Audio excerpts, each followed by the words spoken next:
Hello sir, इस हफ्ते आपकी नई फिल्म 36 फार्म हाउस के 2 गाने रिलीज़ हुए। दोनों गाने बहुत ही खूबसूरत हैं और क्यों ना हो आपने लिरिक्स लिखे हैं और म्यूज़िक भी कंपोज़ किया है। तो हमें आपसे ये पूछना है कि आपने अपने आप को रीडिस्कवर कैसे किया? ये आपका सवाल बहुत अच्छा है कि एक इंसान अपने आप को रीडिस्कवर कैसे करता है। डिस्कवर करने में तो बहुत साल लगते हैं, मेहनत लगती है, स्कूल लगता है, कॉलेज लगता है, लेकिन रीडिस्कवर करना और भी ज़्यादा मुश्किल चीज़ है। अगर आप मेरी छोटी सी स्टोरी देखें तो मैं बीकॉम किया, उसमें रीडिस्कवर किया कि मैं एक्टर बन सकता हूँ या थिएटर में काम कर सकता हूँ। तो जब मैं एफटीआई में आया थिएटर करने के लिए, सिनेमा करने के लिए, तो एक्टिंग कोर्स किया। जब बॉम्बे आया तो मैंने एक्टिंग में 5-6 फिल्मों में एज ए हीरो काम किया, लेकिन मैंने रीडिस्कवर किया कि मैं स्क्रिप्ट लिख सकता हूँ। तो मैंने स्क्रिप्ट लिखे और 6 टॉप डायरेक्टर्स के साथ मैंने स्क्रिप्ट राइटिंग किया। फिर मैंने देखा कि जब मैं स्क्रिप्ट लिख सकता हूँ तो मैं डायरेक्टर भी बन सकता हूँ।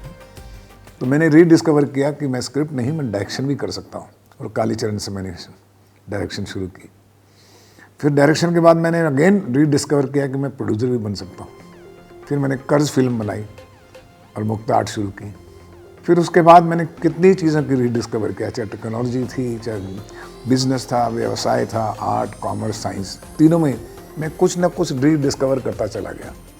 फिर कॉरपोरेट कंपनी बनी हमारी पहली कंपनी थी जो मुक्ता आर्ट, जो पहली पब्लिक लिस्टेड कंपनी थी एंटरटेनमेंट बोर्ड की। उसके बाद मैंने ये डिस्कवर किया कि मुझे स्कूल खोलना चाहिए, तो मैंने वर्ल्ड का एक टॉप 10 स्कूल बनाया, मिशलिन गुड्स इंटरनेशनल। जब आप एक चीज़ से स्टैग्नेंट फील करते हैं या डिफीट फील करते हैं तो उस वक्त आप अपने आप को सोचते हैं कि शायद मैं हार रहा हूँ। और जब एक हारने की फीलिंग आती है, एक लूज़र की फीलिंग आनी शुरू होती है, तो दो ही चीज़ें होती हैं, या तो लूज़र हो के आप बैठ जाते हैं या लूज़र हो के आप खड़े हो जाते हैं, एंड देन अपने आप को फिर से रीवैल्यू करते हैं। अपनी कला को, जो नर्चर्ड कला है आपके अंदर, उसको आप जांचना शुरू करते हैं। एक्टर से मैंने जांचना शुरू किया कि मैं राइटर बन सकता हूँ, राइटर में जांचना शुरू किया कि डायरेक्टर बन सकता हूँ, डायरेक्टर से जांचना किया प्रोड्यूसर बन सकता हूँ, कॉर्पोरेट बन सकता हूँ, एजुकेशनिस्ट बन सकता हूँ। और आज मैंने ये डिस्कवर किया कि राइटर, डायरेक्टर, प्रोड्यूसर तो था, क्यों ना मैं एक म्यूज़िक कंपोज करूँ। तो इसीलिए जब फिल्म सामने आई 36 फार्म हाउस, तो उसकी कहानी मैंने लिखी और राम रमेश शर्मा को डायरेक्शन के लिए दिया, यूनिट बनाया, मिशलिन गुड्स के मैक्सिमम बच्चे काम कर रहे हैं उसमें। तो मैंने ये डिस्कवर किया कि मैं गाने लिख सकता हूँ। पोइट्री लिखने का जो रीडिस्कवर हुआ मुझ में, वो पेंडेमिक टाइम में हुआ।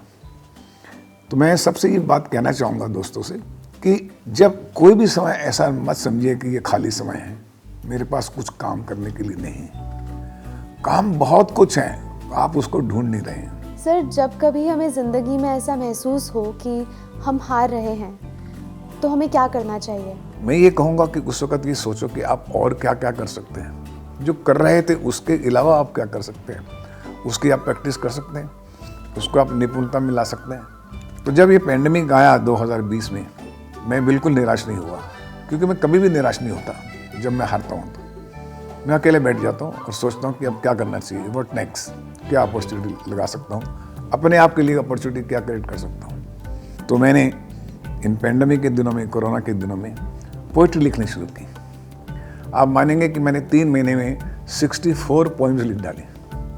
रोज़ मैं एक पोइम जो है सुबह उठ के लिखता था। अच्छी है, बुरी है, सादी है, खराब है, कुछ फ़र्क नहीं। मुझे किसी के साथ कंपटीशन नहीं करना है, मुझे अपने एक्सप्रेशन को बताना है अपनी लेखनी के द्वारा।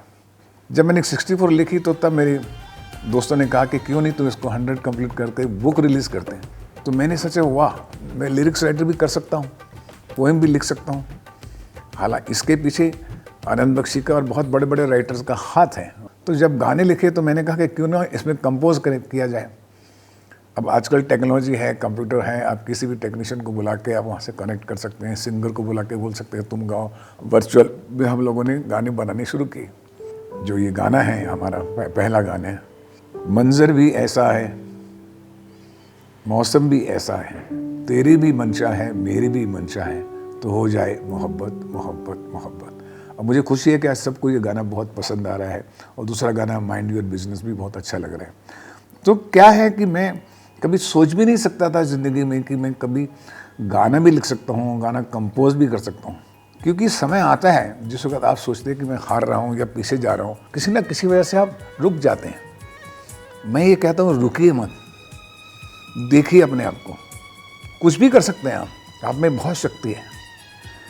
ये जो निराश हो जाना और बैठ जाना और विड्रॉ कर लेना, वो सबसे बड़ी गलती है इंसान की।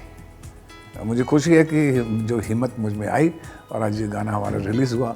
तो आपने ये सवाल पूछा कि आप रीडिस्कवर कैसे कर लेते हैं, तो मैं कहूँगा कि बढ़ते रहो और बहुत सी चीज़ें हैं सीखने की। सबसे इम्पोर्टेंट है सीखते रहो। If you remain a student of life, one life is not enough for you to accomplish yourself.